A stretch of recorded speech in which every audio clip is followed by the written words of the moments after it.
Some people hear the word home and feel a quiet smile spread across their chest before they even realize it. Not because home is dramatic or exciting, but because it is safe, predictable, and deeply theirs. While others feel restless indoors, scanning the walls as if they're shrinking, these people feel something else entirely. Their breathing slows, their thoughts soften, their nervous system exhales.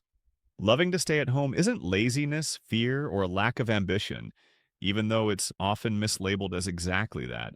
It's a psychological orientation toward depth instead of stimulation, toward meaning instead of noise, toward control instead of chaos.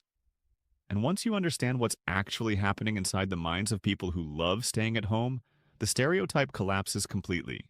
At first glance, the world celebrates movement, going out, being seen, being busy. There's an unspoken rule that life is something that happens out there, in crowded places, under bright lights, surrounded by voices. So when someone consistently chooses home, it can look like avoidance. But that interpretation misses something essential. People who love staying at home aren't running away from life. They're curating it. They're choosing an environment that aligns with how their mind processes reality. And that choice is rarely accidental. The psychology often begins with sensitivity, not weakness, but awareness.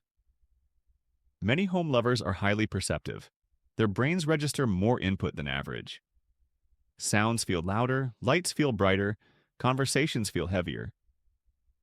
In busy environments, their mind is forced to filter constantly, which drains mental energy faster than most people realize. Home, by contrast, is a controlled ecosystem. The sounds are familiar, the lighting is chosen, the objects carry personal meaning. This isn't comfort in the childish sense, it's neurological efficiency.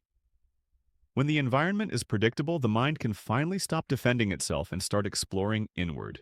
That inward exploration is where things get interesting. People who love staying at home tend to have rich internal worlds. Their thoughts are layered, their imagination is active, their sense of self is not dependent on external validation as much as internal coherence.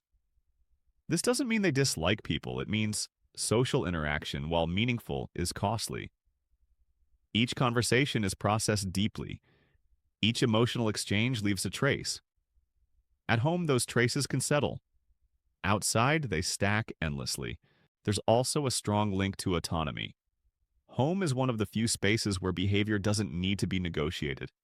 No social scripts, no performance, no micro adjustments to tone, posture, or expression. For people who value psychological freedom, this matters more than excitement. Being at home means being unobserved, and being unobserved allows authenticity. The brain relaxes when it no longer has to manage how it's being perceived. This relief is subtle but powerful, and once someone experiences it, they don't easily trade it for small talk and background music.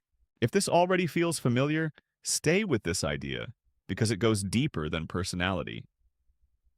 There's a common myth that people who love staying at home are simply introverts, and while introversion plays a role, it's not the full picture. Some home lovers are socially skilled, charismatic even. They can command a room when they choose to enter one. But the key word is choose. Their preference for home isn't about inability. It's about cost-benefit analysis at a psychological level. They ask, often unconsciously, is this worth the energy it will take? And very often the answer is no. Another core trait is a heightened sense of internal time. People who love staying at home are less driven by urgency and more by rhythm.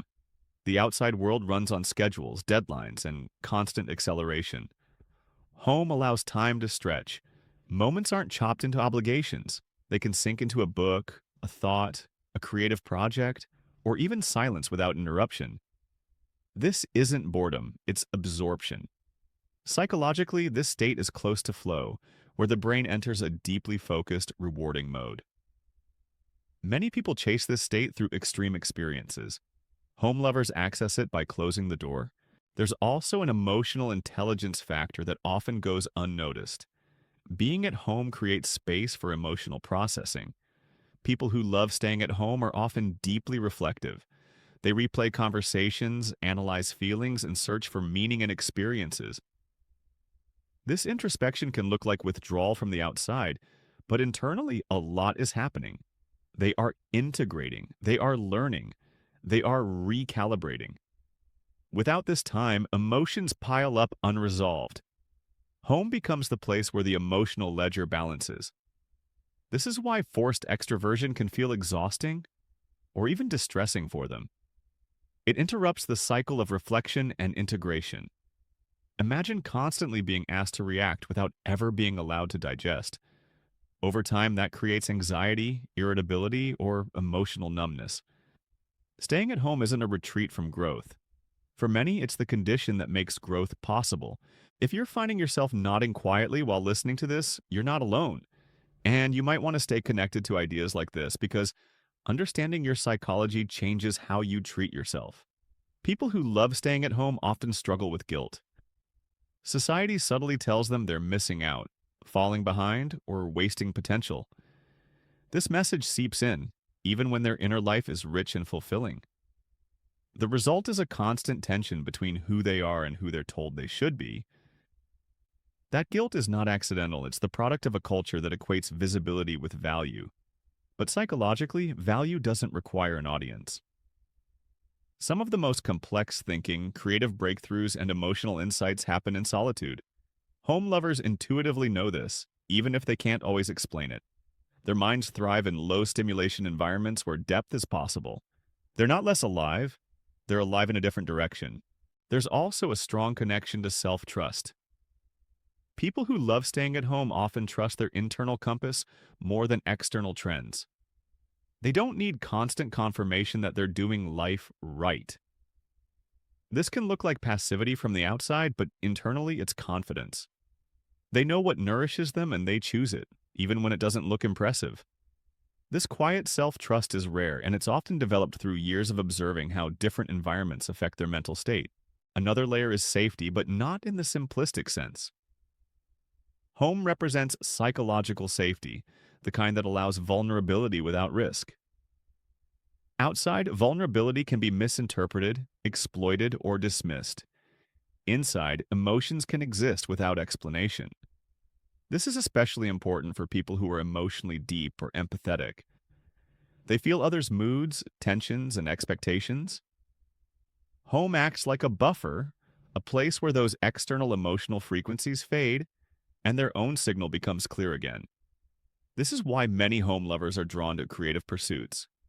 Writing, music, art, coding, crafting, thinking. These activities require uninterrupted mental space. They require patience, solitude, and a tolerance for uncertainty. Home provides all three. The mind can wander without being pulled back to surface-level interactions. Ideas can unfold slowly. Inspiration doesn't have to compete with noise. Interestingly, people who love staying at home often have a strong relationship with anticipation. They don't need constant novelty because they know how to savor. They look forward to small rituals, a quiet morning, a familiar meal, a favorite chair. These rituals anchor them. Psychologically, anticipation releases dopamine just as effectively as novelty, but without the crash. This creates a stable emotional baseline rather than a cycle of highs and lows. If you're still listening, it might be because something here feels like it's naming a truth you've always felt, but never heard articulated. And if that's the case, staying connected to conversations like this can be grounding. A reminder that your way of being isn't a flaw. It's a pattern with logic, history, and depth. Of course, loving to stay at home doesn't mean avoiding the world entirely. It means engaging with it selectively. When home lovers do step out, they often do so with intention. They prefer meaningful interactions over casual ones, depth over breadth, one-on-one conversations over group dynamics. This selectivity is sometimes mistaken for aloofness, but it's actually respect for energy. They know that presence is finite and they don't want to dilute it. There's also a fascinating link to memory. Home lovers often have strong associative memory tied to space. Their environment holds emotional and cognitive cues. A certain room triggers creativity. A specific corner triggers calm. Over time, home becomes an extension of their mind. Leaving it isn't just physical relocation, it's cognitive disruption. Returning home feels like returning to themselves. This is why sudden changes to the home environment can feel unsettling to them. It's not resistance to change in general, but disruption to a carefully calibrated mental landscape. Once that landscape is stable, they can explore complex ideas and emotions without constant recalibration. It's a psychological investment, and like any investment, it pays dividends over time. Another misunderstood aspect is ambition. Many people assume that staying at home equals lack of drive. In reality, home lovers often have internalized ambition. Their goals are long-term, abstract, or personal rather than performative. They may not broadcast their progress, but they're often working steadily towards something meaningful to them. Their motivation comes from alignment, not applause. This internal orientation also makes them less susceptible to peer pressure. They don't feel the same pull to conform because their reference point is internal. This can create a sense of isolation at times, especially when surrounded by people who measure life through external milestones. But it also creates resilience. When trends shift, home lovers remain stable. There's a quiet courage in choosing what actually works for you, even when it contradicts social expectations. People who love staying at home practice this courage daily, often without realizing it. Each time they decline an invitation to protect their mental health, each time they choose rest over performance, each time they listen to their own needs instead of the noise around them. If this perspective is resonating, it might be worth continuing to explore ideas like this, because understanding your inner wiring changes how you move through the world. It helps you stop forcing yourself into shapes that don't fit. It helps you build a life that feels sustainable, not just impressive. Ultimately, the psychology of people who love staying at home is about alignment. Alignment between environment and nervous system, between values and behavior, between inner life and outer choices. Home is not an escape, it's a base, a place where the mind can organize itself, where emotions can settle, where identity doesn't have to be negotiated. And perhaps the most important thing to understand is this: people who love staying at home are often deeply connected to themselves. In a world that constantly pulls attention outward, that connection is rare. It's powerful, and it's worth protecting. So the next time someone chooses home over noise, silence over spectacle, depth over display, remember that something intentional is happening. A mind is choosing the conditions it needs to function at its best. A person is honoring their psychological design. And in doing so, they're not shrinking their world, they're deepening it. If you want to keep exploring these hidden psychological patterns, the ones that quietly shape who we are and how we live, staying connected to conversations like this can feel like finding your people. And if you've made it this far, you already understand why sometimes the most profound journeys don't require leaving the house at all.